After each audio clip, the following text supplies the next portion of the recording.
Desde hace mucho tiempo sabemos que la contaminación por desechos plásticos representa un problema ambiental crítico, con implicaciones cada vez mayores para nuestra salud y la de las futuras generaciones.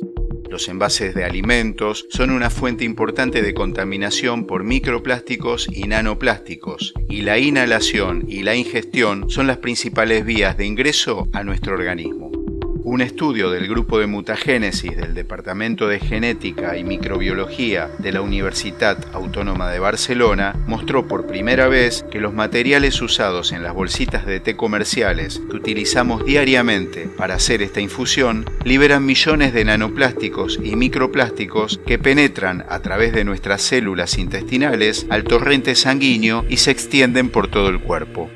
Dicho estudio muestra que durante la infusión, el polipropileno libera aproximadamente 1.200 millones de partículas por mililitro, con un tamaño medio de 136,7 nanómetros. La celulosa libera alrededor de 135 millones de partículas por mililitro, con un tamaño medio de 244 nanómetros, mientras que el nylon 6, el más utilizado para fabricar bolsitas de té, libera 8,18 millones de partículas por mililitro, con un tamaño medio de 138,4 nanómetros.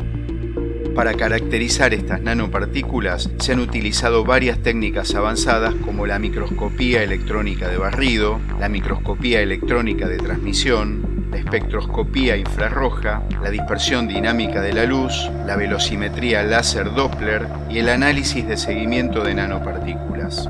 A dichos de los responsables de la investigación, estas técnicas permitirán avanzar en la investigación sobre el posible impacto en nuestra salud. Las partículas se tiñeron y se expusieron por primera vez a diferentes tipos de células intestinales.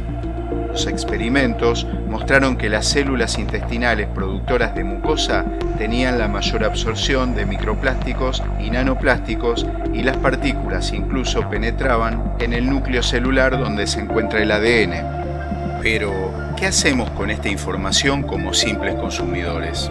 Bueno, primero, tomar conciencia del uso de plásticos en nuestra vida cotidiana y cómo los disponemos en el medio ambiente.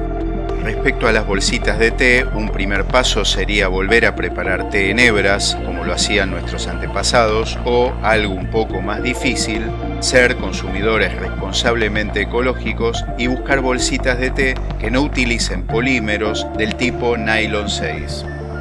Sabemos que los plásticos tardan centenares y hasta miles de años en biodegradarse. Una querida amiga antropóloga alguna vez me comentó que existía la presunción de esto que te comento y que los antropólogos del futuro identificarán la época en la que le tocó vivir a nuestra generación por los microplásticos presentes en nuestros restos fósiles. Bueno, su presunción se hizo realidad a través de esta investigación. Si te interesó este video, hacémelo saber con un like o un comentario. Por supuesto que te agradezco la suscripción, ya que esto me ayuda a seguir divulgando ciencia. Hasta pronto.